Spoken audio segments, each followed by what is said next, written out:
সবাইকে স্বাগতম নতুন একটি ক্লাসে। আজকে আমরা আলোচনা করব রুলস 4 নিয়ে। এর গত ক্লাসে আমরা রুলস 1, 2 এবং 3 নিয়ে আলোচনা করেছি। আজকে আমরা আলোচনা করব রুলস 4 নিয়ে।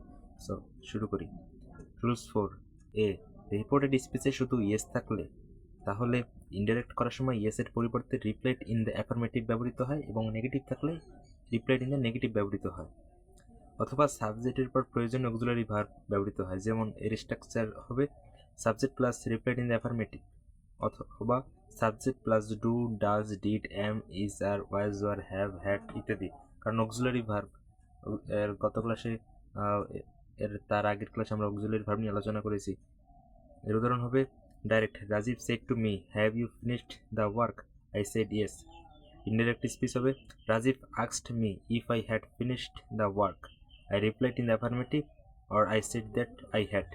বি, রিপোর্টেড স্পিচে ইয়েস এর পর যদি কোনো বক্তব্য থাকে তাহলে ইনডাইরেক্ট স্পিচে ইয়েস এর পরিবর্তে replied in the affirmative and said that বসে। এর স্ট্রাকচার হবে subject plus replied in the affirmative plus said that. এর উদাহরণ হলো direct, Asif said to Nazrul, have you complete your assignment, yes I will submit it tomorrow, said Nazrul. এর indirect speech হবে Asif asked Nazrul if he had complete his homework, Nazrul replied in the affirmative and said that he had complete his work. এখানে note দেওয়া আছে উপরে। Direct স্পিচে আসিফের প্রশ্নের উত্তরে নজরুল শুধু ইয়েস বলে তার বক্তব্য শেষ করেনি, বরং ইয়েসের পর আরও বলেছে I will submit it tomorrow. তাই নিয়ম অনুযায়ী ডাইরেক্ট স্পিচে ইয়েসের পর কিছু থাকলে সেটা রিপ্লাইড ইন অ্যাফার্মেটিভের পর অ্যান্ড সেড দ্যাট বসে, তার জন্য ওখানে অ্যান্ড সেড দ্যাট ব্যবহৃত হয়েছে। রুলস সি, রিপোর্টেড স্পিচে শুধু নো থাকলে ইনডাইরেক্ট করার সময় নোয়ের পরিবর্তে রিপ্লাইড ইন দ্য নেগেটিভ বসে, যেটা আমি প্রথমেই বললাম প্রথম রুলসের ক্ষেত্রে, যে ইয়েস থাকলে replied in the affirmative and no থাকলে রিপ্লাইড ইন দ্য নেগেটিভ ব্যবহৃত হয়। অথবা সাবজেক্টের পর প্রয়োজনীয় অক্সিলারি ভার্ব প্লাস নট বসাতে হয়। অক্সিলারি ভার্ব কি এগুলো তো আমরা জানি।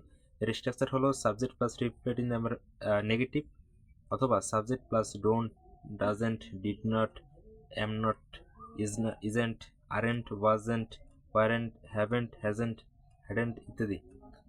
এর উদাহরণ হলো Sumi asked Shila, are you doing anything now, Shila said no. Indirect, Sumi asked Shila if she মানে Shila was doing anything then, Shila replied in the negative, or Shila replied that she was not. Reported স্পিচে নোয়ের পর কোনো বক্তব্য থাকলে ইনডাইরেক্ট স্পিচে নোয়ের পরিবর্তে replied in the negative and said that বসে। মানে প্রথম নিয়ম আর ডি এর নিয়ম একই। এর স্ট্রাকচার হলো subject plus replied in the negative and said that. উদাহরণ হচ্ছে Jhumu said Mitu, are you going to Chittagong tomorrow, no I have changed my decision said Mitu.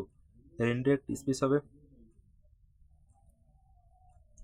Jhumu asked Mitu if she মানে Mitu was going to Chattogram or Chittagong the next day, Mitu replied in the negative and said that she had changed her decision. Note হিসেবে আছে উপরে direct স্পিচের Jhumu তার প্রশ্নের উত্তরে মিতু শুধু no বলেনি, বরং তারপর আরও বলেছে যে I have changed my decision. তাই নিয়ম অনুযায়ী ইনডাইরেক্ট স্পিচে নো থাকলে নোয়ের পরিবর্তে হয় replied in the negative and এরপর ব্যবহৃত হয় অ্যান্ড সেড দ্যাট, যার কারণে এখানে ব্যবহৃত হয়েছে Mitu replied in the negative and said that she had changed her decision. তো আজকে এ পর্যন্তই। এরপর আমরা আলোচনা করব রুলস 5, 6, 7